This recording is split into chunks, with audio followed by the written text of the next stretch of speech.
जय हिंद बेटा जी। तो बेटा जी आज हम इस वीडियो में बात करने वाले हैं क्लास 11th के मैथमेटिक्स की, ठीक है। और उसमें भी हम बात करेंगे चैप्टर नंबर 1 की, जिसका नाम है सेट्स, जिसे हिंदी में समुच्चय बोलेंगे, ठीक है। ये वीडियो मैं इंग्लिश मीडियम वाले बच्चों के लिए रिकॉर्ड कर रहा हूँ, ठीक है। अगर कोई हिंदी मीडियम वाला भी बच्चा इस वीडियो को देखता है तो उसको ये अच्छे समझ में आएगा, ठीक है।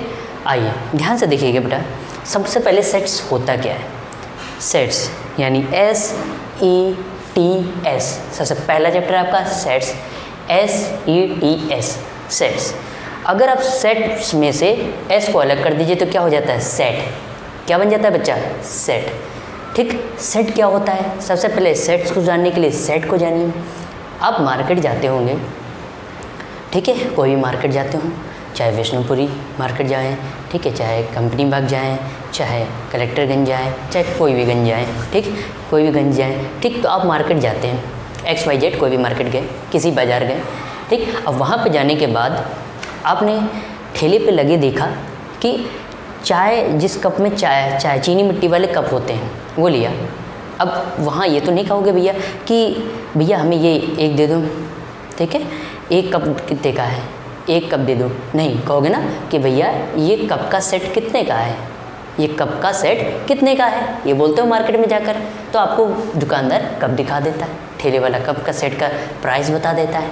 इसी तरह जब आपने ताश देखा होगा, ठीक है, अब ताश की गड्डी देखी होगी, ठीक, तो उसमें कई इक्का, ठीक है, गुलाम, जोकर, ये सब सारे होते हैं, 1 से लेकर 9 तक, ठीक, पान, ईंट, ये सब होते हैं ताश की गड्डी में।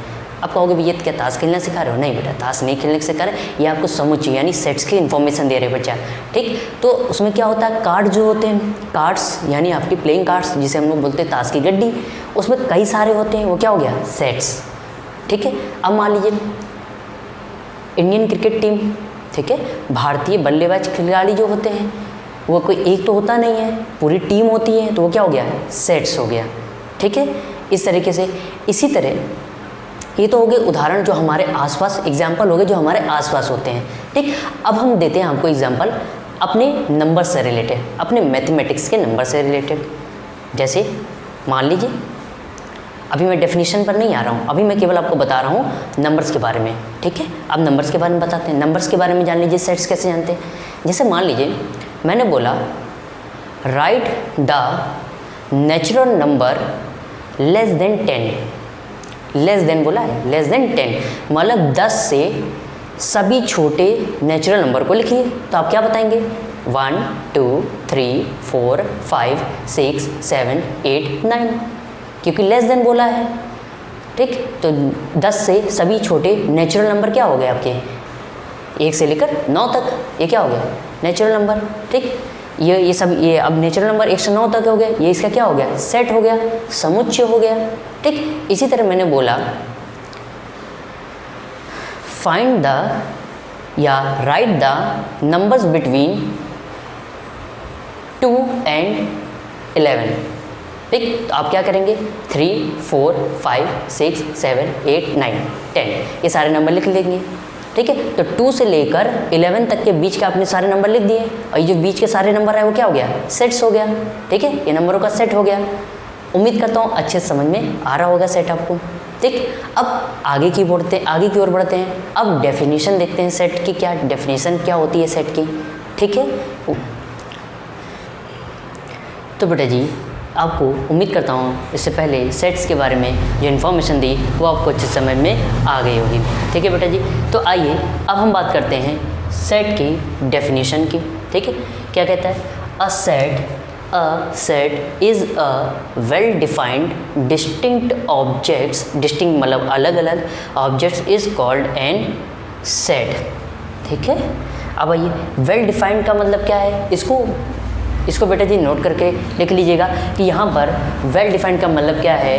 वेल डिफाइंड मीन्स होता है, well defined means there should be no ambiguity regarding the inclusion और the exclusion of an object from the collection. मान लीजिए हमने कोई सेट लिया है, ठीक है, और उस सेट में किसी, जैसे मान लीजिए हमने इसको, ये जो लिखा है इसको एग्जाम्पल के थ्रू और अच्छे से समझिए। जैसे मैंने यहाँ पे एग्जाम्पल लिए हुए हैं। एग्जाम्पल नंबर 1 है odd natural numbers less than 10।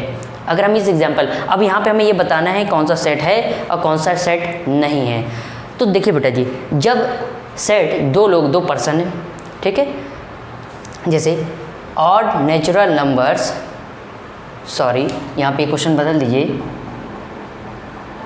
Natural numbers less than 10, natural numbers less than 10। तो नेचुरल नंबर्स लेस देन 10 का सेट आप क्या लिखेंगे? 1 2 3 4 5 6 7 8 9।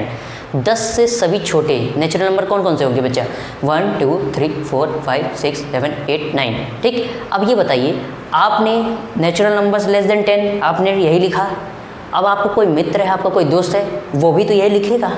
आपको कोई तीसरा दोस्त है, वो भी तो यही लिखेगा। आपको कोई चौथा दोस्त है, वो भी तो यही लिखाएगा। बल्कि आप जिस क्लास में पढ़ रहे हो, जिस भी सेक्शन में हो, मान लीजिए ABCD किसी भी सेक्शन में हो, तो वहाँ पे जिस क्लास में, जिस क्लास के जिस सेक्शन में आप हैं, उस क्लास के सभी बच्चे यही तो सेट बनाएंगे।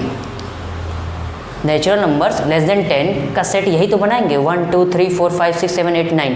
कोई अलग बना रहा है? नहीं। तो ये आपका क्या कहेगी? ये स्टेटमेंट क्या है? आपका ये स्टेटमेंट सेट कहा जाएगा। समझ में आया? ठीक, अब आगे और एग्जांपल लेते हैं। ठीक, जैसे मान लीजिए the vowels in the English alphabet. ठीक, यही चीज़ ये बता रहे हैं, जो स्टेटमेंट लिखा यही चीज़ बता रहे हैं कि the vowels in the English alphabet. अब इंग्लिश अल्फ़ाबेट में कितने वॉवल्स होते हैं? A-E-I-O-U। तो A-E-I-O-U। तो आपने भी इंग्लिश अल्फ़ाबेट में वॉवेल्स कितने होते हैं बच्चा? 5। तो आपने भी 5 अल्फ़ाबेट्स का सेट बनाया, A-E-I-O-U। अब आपका कोई दोस्त है, कोई फ्रेंड है, कोई मित्र, कोई साथी है, वो भी यही बनाएगा। आपके क्लास के सभी बच्चे यही सेट बनाएंगे, A-E-I-O-U। तो ये क्या हो गया? एक सेट हो गया। ठीक है बच्चा, अब नेक्स्ट आगे देखिए, example number 3, prime factors of 210। तो 210 के प्राइम फैक्टर्स क्या होंगे बेटा? ठीक, तो फैक्टर्स करेंगे तो ये होंगे 2 3 5 और 7। तो जब आपने इस क्वेश्चन को किया तो आपका जो सेट बना वो 2 3 5 7 का बना। अब आपका कोई मित्र करेगा, उसका भी यही सेट बनेगा। अब आपके जो क्लास के सभी बच्चे हैं उनका भी तो यही सेट बनेगा।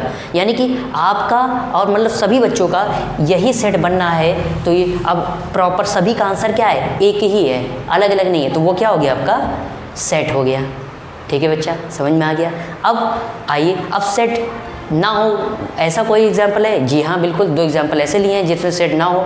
जैसे example number 4, the collection of 5 most renowned, मतलब विख्यात, बहुत फेमस, रेनाउंड मैथमेटिशियंस, गणितज्ञ। 5 बहुत फेमस मैथमेटिशियंस कौन से हैं? तो आप ध्यान से देखिएगा बच्चा, हमने क्या नाम लिया है? मैंने अपने हिसाब से नाम लिया है श्रीनिवास रामानुजन। ठीक है, फिर दूसरे लिए पाइथागोरस, तीसरे लिए कार्ल फ्रेडरिच लिया है, गॉस। इसके बाद 4th वाला लिया है आर्यभट्ट और 5th वाला लिया यूक्लिड। अब जरूरी नहीं है कि आपके हिसाब से भी यही 5 ही नाम हो सकता है आपको कोई 5 ये नहीं, दूसरे को 5 मैथमेटिशियन पसंद हो। इनके अलावा मेरे हिसाब से तो ये मुझे अच्छे लगते हैं, तो आपके हिसाब से तो कोई और अच्छे होंगे मैथमेटिशियन। आपके हिसाब से ये नाम ना होकर कोई और नाम होंगे।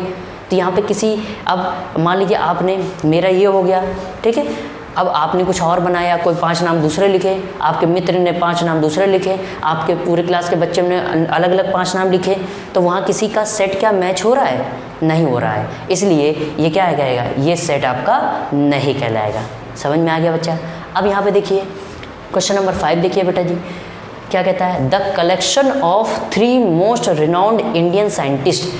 भारत के 3 सबसे विख्यात आपके हिसाब से साइंटिस्ट कौन कौन से हैं? ठीक है, तो ध्यान से देखिएगा। हमने लिखा है डॉक्टर CV रमन, ठीक है, ये मेरे हिसाब से। होमी जे भाभा, और तीसरे हैं विक्रम साराभाई। ठीक है, ये मेरे हिसाब से हो गए साइंटिस्ट। अब आपके हिसाब से हो सकता है डॉक्टर APJ अब्दुल कलाम। ठीक है, APJ अब्दुल कलाम, सतीश धवन हो सकते हैं। ठीक है, और इस तरीके से आपके हिसाब से, ये मेरे हिसाब से 3 है। अब आप जो 3 साइंटिस्ट का सेट बनाएंगे, आपके हिसाब से तीनों नाम हो सकते हैं अलग हो, आपके दोस्त के हिसाब से तीनों नाम अलग हो।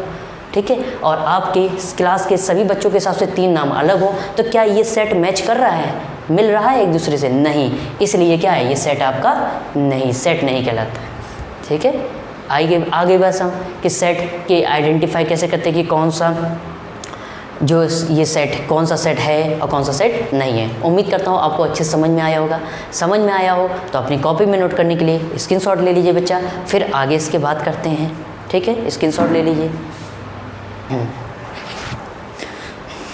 सो बेटा जी, उम्मीद करता हूँ आपको स्क्रीनशॉट ले लिया होगा पहले वाले का और अच्छे समझ में आ गया होगा। अब सेट्स के बारे में कुछ टर्मिनोलॉजीज़ हैं, important terminologies of sets. Sets के बारे में कुछ बातें कही जाती हैं, ठीक है, और उनके सिंबल वगैरह के बारे में बताया जा रहा है। देखिए, सबसे पहले पॉइंट क्या है, objects of a set are called elements of the set और मेंबर्स ऑफ द सेट। ठीक है, मतलब जैसे ये एक सेट बनाया हमने, ठीक है, objects of a set are called elements of the set और मेंबर्स ऑफ द सेट। अब देखिए बच्चा, यहाँ पे हमने क्या एक सेट बनाया है, नेचुरल नंबर्स लेस देन 10। तो यहाँ पे एक सेट बनना है, क्या बनना है, 1 2 3 4 5 6 7 8 9 10। तो क्या कह रहा है, objects of a set are called. अब यहाँ पे जो अंदर एलिमेंट होते हैं, दो ऑब्जेक्ट्स of a set are called, ठीक, ये ऑब्जेक्ट्स, ये जितने भी नंबर हैं ये सब अंदर आ रहे हैं, ये क्या जाएंगे, objects of a set are called elements of the set. इनको क्या बोला जाता है, एलिमेंट्स ऑफ द सेट। ये सेट का क्या बोले जाते हैं, अंदर जो नंबर होते हैं उनको एलिमेंट्स ऑफ द सेट बोले जाते हैं। अब जरूरी नहीं है नंबर से, तो नंबर ABCD भी हो सकता है। ठीक है, तो जो नंबर्स होते हैं अंदर, उनको क्या बोलते हैं, एलिमेंट्स ऑफ द सेट या मेंबर्स ऑफ द सेट। दूसरी लैंग्वेज जैसे बोलते हैं मेंबर्स ऑफ द सेट या एलिमेंट्स ऑफ द सेट। ये जो सेट के अंदर कर्ली ब्रैकेट है, ये सेट का है, तो इसके अंदर जो नंबर्स होंगे, जो ये ऑब्जेक्ट्स होंगे, उनको बोलेंगे एलिमेंट्स ऑफ द सेट या members of the set. Mostly आपको एलिमेंट्स ऑफ द सेट ही यूज़ करने को मिलेगा। ठीक, सेकेंड पॉइंट कहता है, sets are usually denoted by, Sets are usually denoted by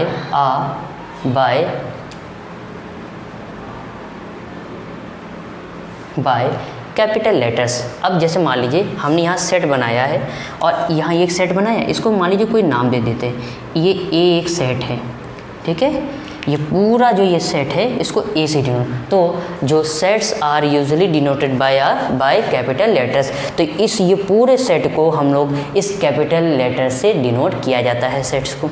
ठीक है, तो सेट्स को हम लोग कैपिटल लेटर से डिनोट करते हैं। Next point, the elements of a set are usually denoted by small letters. अब जो ये सेट ए है और इसके अंदर के जो एलिमेंट्स हैं, ठीक है, यानी जो मेंबर्स हैं, ठीक, या जो एलिमेंट्स हैं, उनको हम लोग स्मॉल लेटर से डिनोट करते हैं। ठीक है, जैसे ये एक सेट ये है, मान लीजिए इस सेट का नाम हमने दे दिया बी, ये हमने क्या कर लिया, लेट कर लिया, अपने मन से बी मान लिया।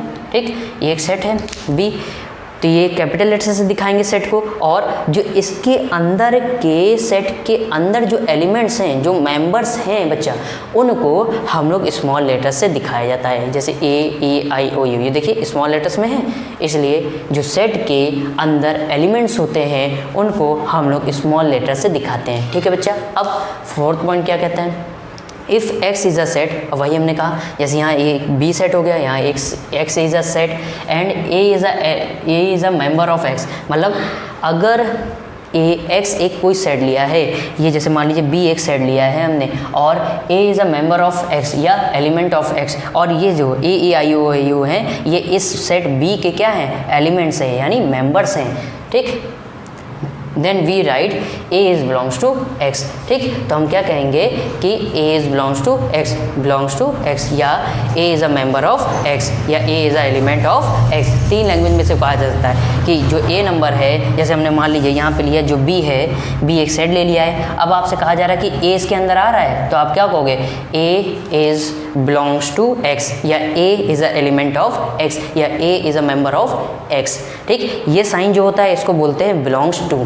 ठीक, जो नंबर इसके अंदर आता है उसको बोलते हैं A is belongs to x, या A is member of A, या A इज़ x। अब मान लीजिए आपके घर में है, ठीक है, आपके घर में 4-5 सदस्य हैं। ठीक है, तो आप जैसे मम्मी हो गई, पापा हो गए, 2 छोटे भाई हो गए, एक बहन हो गई। ठीक, तो अब बहन को क्या, बहन को जैसे मान लीजिए बहन बाहर गई तो बहन क्या हुई, बहन अब घर हो गया एक पूरा सेट, ठीक है, और मम्मी पापा दोनों भाई और बहन ये क्या हो गए, उसके एलिमेंट्स यानी उसके मेंबर्स, उस घर के क्या हो गए, मेंबर्स हो गए। तो हमने कहा कि बहन जो है क्या उस घर की मेंबर है, यस। अब बहन है, 5 लोग रहते हैं तो वो बहन भी उसी घर की मेंबर हुई। एक्स क्या हो गया, घर, और ए क्या हो गया, वो बहन, तो ए क्या घर के अंदर आएगी, यस। तो ए उस घर के अंदर रहती है, यानी कि A is belongs to X, A is a member of X, बहन is member of a house, ठीक। तो उस घर का एक मेंबर है वो बहन। उम्मीद करता समझ में आ गया होगा।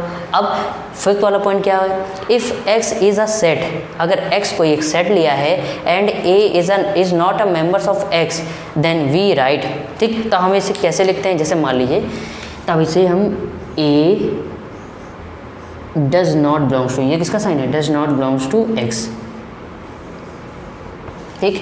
इसको इसका इस साइन को बोलते हैं डज नॉट बिलोंग्स टू, ठीक है, ठीक। अब मान लीजिए आपका घर है, आपके घर में, ठीक है, इस फिफ्थ वाले पॉइंट को समझा रहे हैं। आपका एक घर है जिसमें आपके मम्मी पापा 2 भाई और बहन रहते हैं। अब जैसे मान लीजिए कहा जाए कि जो सुबह सुबह आपके घर में जो कचरे वाली गाड़ी आती होगी कचरा लेने, ठीक है।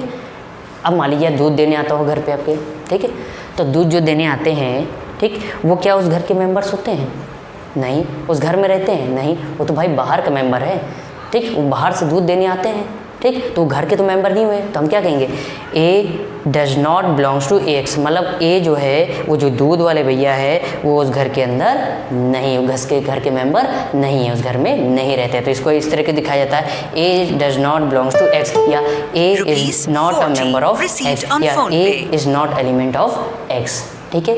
उम्मीद करते हैं मैं मोस्टली हम लोग यही यूज़ करते हैं हम सभी लोग कि A is belongs to X और A does not belongs to x.